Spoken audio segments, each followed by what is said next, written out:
Hi, how's everybody doing? It's Paul from Magpie 24/7, out and about, going to graft. The day after the transfer window, well, we'll call it the transfer window. There wasn't really much action, was there? Let's face facts. One of the most damp squid in total transfer windows ends for Newcastle, like it has for quite a few other clubs, with not really much happening, not much money being spent, not many moves being made. And this is all courtesy, of course, and all thanks to, well, the Premier League. I don't know what goes on in Dick Master's, wicked, warped mind that makes them think that, putting in rules which are anti-competitive, putting in limits in place for spending and, so on and so forth, makes for the best product. His job is to make the Premier League the very, very best, to get the best TV deals, to get the best players, the best action, so on and so forth. But what he's doing by limiting clubs from actually being able to spend is stopping them from going after those superstar signings, is stopping them from chasing the dream, is stopping them from, improving things.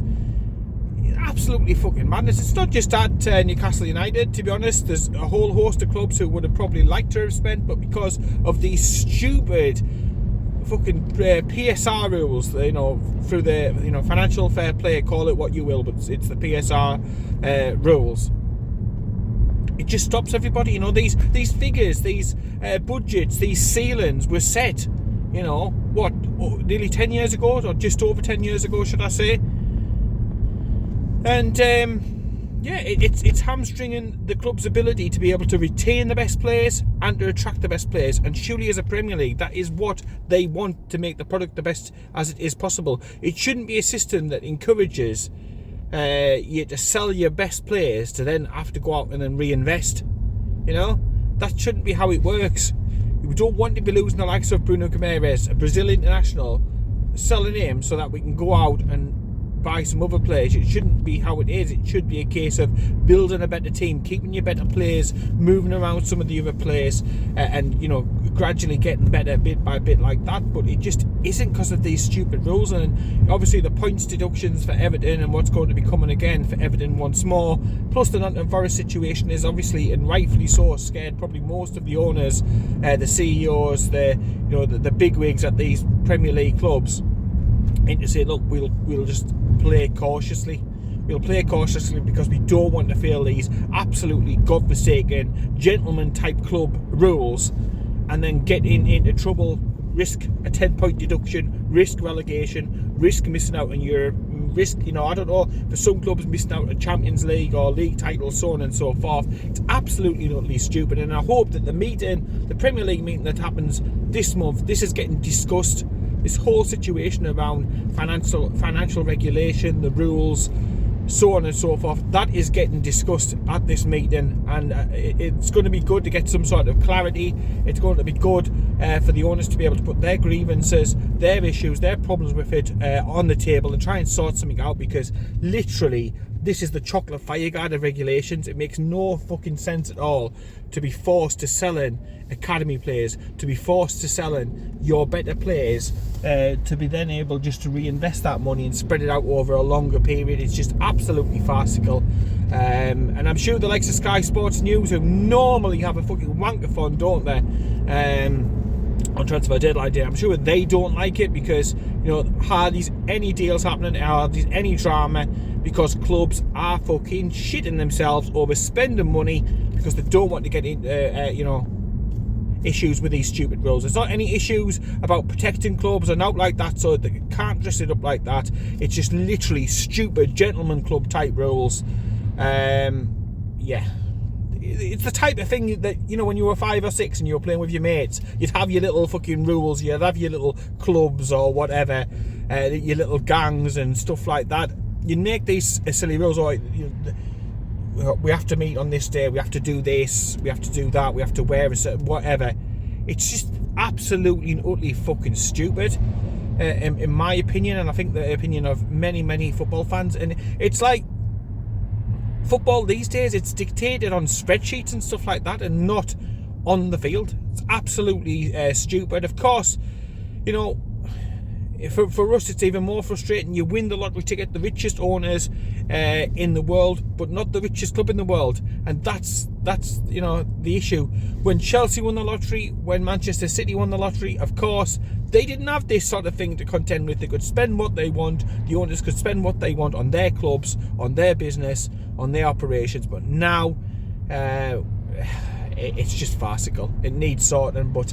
Yeah, it's the day after the night before. Newcastle United didn't do any first team business. Obviously, signed the Alfie Harrison from Manchester City. That, when you look at it, £3.5 million we're going to be paying for Alfie, up to £3.5 million, not all being paid right now. £3.5 million, but that we've had to include to get the deal done a massive, a whopper 40% sell-on clause. Now, obviously, that tells me that Manchester City, as much as Newcastle United, expect this lad to absolutely reach the very, very, very top. You don't put such a hefty sell-on clause in there unless you're expecting to get some serious coinage back. And from everything I've seen, he looks like an amazing, exciting talent, certainly for the future. And who knows, possibly now we're on our arse with numbers. It's been a massive, massive risk. Initially going into the season with only 2 strikers, it's a massive risk going into to the last couple of months of the season with only 3 fit midfielders, central midfielders. We've taken massive risks, no doubt about it. Keeping our powder dry, ready for what I believe is going to be most likely quite a big summer for Newcastle United, with all the new commercial deals coming on board. And a new 3-year cycle to be able to to work towards and stuff. I think it's going to be a busy summer, but we've taken a massive risk, in my opinion. I was praying for some sort of action yesterday. Pete Grace was sort of like trying to suggest, well, I wouldn't say no totally. It was sort of telling us there might be a chance. It turned out there was no chance at all. I was hoping for a loan in of some sort of variety. But literally, the PSR limits were that tight. It was fucking tighter than 2 coats of gloss. So the club were hamstrung. We knew already, because of the video message that the club put out, Darren Eales put out a couple of weeks ago, that the likelihood is we weren't going to be doing much. And Eddie Howe was consistent with the messaging throughout. We would like to do something. It's going to be virtually impossible to do something unless somebody moves out. And I think that's why suddenly there was a lot of noise, a lot of smoke about players leaving. Callum Wilson, could he be leaving? Miggy, could he be leaving? Jamal Lascelles, could he be leaving? But it's all right, the players leaving, of course. It's attracting somebody in. It's getting another club to sell somebody else to us to replace them. So I think the club took the collective decision that it was probably better to keep everybody who they've currently got together through till the summer, rather than risking disruption of selling players, not being able to bring in players, and weakening the squad even furthermore.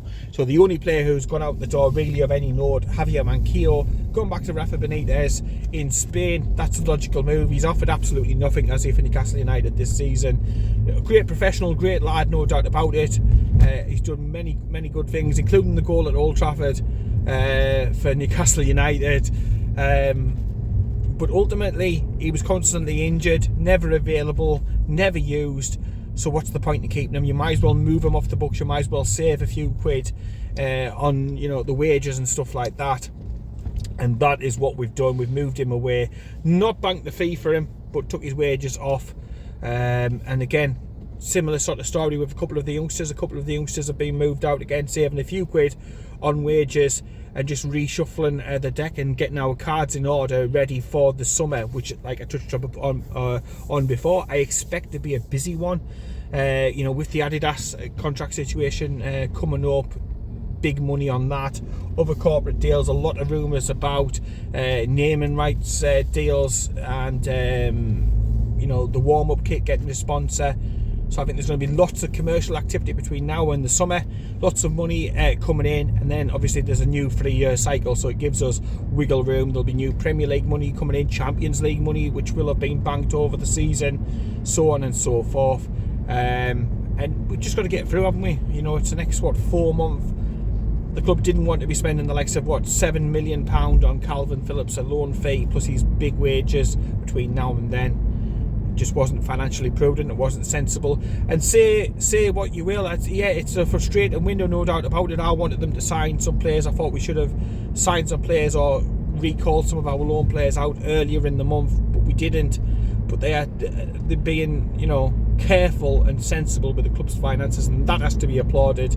It also has to be applauded the fact that they haven't cashed in the chips on the likes of a Bruno, on a Geordies, and on a Sven Botman, on a Alexander Isak, which could have been very, very easy. There's been plenty of clubs sniffing around your Callum Wilsons of the world. Bruno's constantly getting, admiring glances from the likes of Barcelona. But yeah. The club was stood firm, and that's commendable. You could have easily took the easy option. If it was Mike Ashley, think about the Andy Carroll situation. There's no doubt about it. They would have flogged him at the first bid that came in. They'd have absolutely snapped the hand off. So, we've not sold anybody. We've not lessened the squad. We've got horrendous injuries still. We've got limited players available in certain positions, and we've still got Lewis Hall kicking about when he's not being given chances. That's another one to be able to discuss down below in the comments. But at least we have kept that team together. Imagine cashing in on one of the, a Bruno or somebody. You'd be absolutely gutted right now. We've kept what is a very, very good and talented squad together when fit and available. This is a side capable of Champions League qualification. We've just got to get people back fit, and in doing so, they actually did make a sort of signing yesterday. An announcement came out that the Leicester City physio, he's left there. He's coming to Newcastle United, and he is going to be taking over on that side of it, and that is good. And that could be a very, very, very important signing, to be honest, because the injuries we've had, and not just the injuries and stuff like that, but you think about the situations where Sven Botman came out recently and said that he played 2 games on after having an injury that should have required an operation, in all honesty.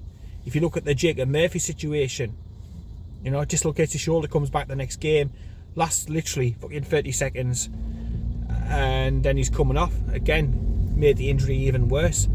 So there's lots of questions, there's lots of issues with regards to the medical side of it and stuff, from this season, and the club have looked to try and rectify that. They got rid of the current physio, the head person in charge. They brought in somebody else. So again, commendable that they've seen a problem, they've gone out there, they've sorted it, identified the problem, rectified the problem, and hopefully now some of the injuries will start clearing up. Harvey Barnes should be back for the weekend. A piece that was put up by Craig Hope says he was very close, literally an ant's off away from being ready and on the bus for Aston Villa. So he should be on the bench for this weekend against Luton, which is a fantastic boost, no doubt about it, to get Harvey Barnes back. Callum Wilson, there's a possibility he could be back. Fingers crossed, because obviously we lost Alexander Isak against Aston Villa. Again, hopefully not a bad injury, but not looking likely for the weekend. And this weekend could see a bit of a patched up Newcastle United attack. You would expect, in all honesty, Anthony Gordon to be leading the way, leading the line, being the stand-in striker, and then you'd probably expect Miggy to be playing one side and Jacob Murphy to be playing the other. Thought Miggy was absolutely fantastic against Aston Villa, playing on the left-hand side. Putting crosses in, not having to take a touch, avoiding the right foot altogether. So that was absolutely and utterly fantastic. Long may that continue. I thought, great performance by Miggy, looking for another one at the weekend. And Jacob Murphy, since he's come back, he's not finished on the losing side this season for Newcastle United in any of the games that he's actually finished. He's getting assists, he's getting goals. I think it was pretty mean not to give him the goal, to be honest, against Aston Villa. I think he would have scored despite the deflection, to be honest. But absolutely, talk about comeback stories. A lad who, look, he had issues. He was being sent out on loan all over the place. has worked hard, hasn't given up on his dream, and he's come back and he's been an absolute and utter fucking superstar, and he's been great. And it's just great to see us shithousing and taking the piss and having a right good time and getting some results and putting some performances together now. So that's absolutely fan-bloody-tastic as far as I'm concerned. But yeah, transfer window, a bit of a damp squid, a bit of a non-event for Newcastle United, to be honest. A couple of more youngsters have got out on loan. Jay Turner-Cook's been recalled from loan, not played enough games, and I'm pleased that the club are tackling that, because far too often we've loaned players out, they've not got the game time. So what's the point in loaning these players out in the first place if they're not going to get the game time? It's absolutely fucking madness, isn't it? So the club surely taking action on that, I'm pleased to see. And yeah, we've just got to sort of limp through to the end of the season. It still can be an absolutely fantastic season. We've still got a great squad. We've got players who are coming back and players who will be back, you know, sooner rather than later. Elliot Anderson been seen out on the grass recently as well, so fingers crossed on him. Joe Willock can't be a million miles away. I mean, he got injured last May. He's played, what, 2 or 3 games since then. So that's what I mean about the change in physios and stuff like that. Something needed to happen. It's too much of this. You know, an injury that should have took a few weeks to clear up. He should have been back for pre-season. He should have been back for the beginning of the season, and he's literally missed most of this campaign. Joe Willock has been a major miss as far as I'm concerned. We're missing Joe Linton, obviously. So yeah, it wasn't great, but look, it could have been far worse this transfer window. It could have been worse under previous owners. They'd have flogged all of it, literally anything at all.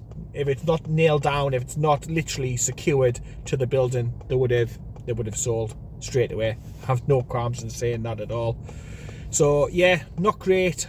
Could have been better. I expected more, but I'm delighted that they've kept the squad together, and I'm looking forward for the rest of the season. We're still in the FA Cup, still got a fantastic chance of finishing in a European spot. I think Champions League is probably too far out of a push, but who knows. Remember Liverpool last season? They were literally on their arse during parts of last season. Then they went on a fantastic run second half of the season, and literally you know, so close to being able to snatch the Champions League position away from us, as it turned out. So we're capable. We'll get players back. Hopefully, you know, Callum Wilson's back this weekend. Hopefully Isak's not too bad. He's maybe back for the game after or something like that, and then we can really push on. Hopefully no yellow cards for Bruno, because again, not many options is there in the middle of the park. But let me know what you think down below about the you know, the whole January window. Positives, negatives. How do you think the next couple of games are going to go? You know, on paper, decent opposition. You've got Nottingham Forest with Matt Sells. Couldn't believe that. Almost fucking fell off the chair when I was reading that. I was like, oh my word, they've actually paid money for him. They paid money.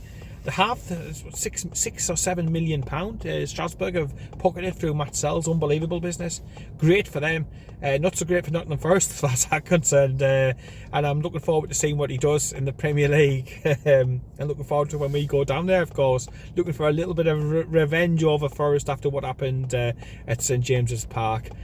Yes, that's coming up very shortly. We'll be back. We'll be doing a full preview for obviously the Luton game, and review and so on and so forth after the game as well. And hopefully in the next video we'll have a little bit of news also about the return of the podcast. We're going to start doing the podcasts again because they were enjoyable, a sort of a lockdown staple on Magpie 24/7, but we're going to bring that back very shortly as well. So yeah, get your comments down below, your thoughts on the transfer window, and looking ahead also to Luton. And in the meantime, take care, keep it tuned. I'm going to have to go and do some work, and I'll speak to you later.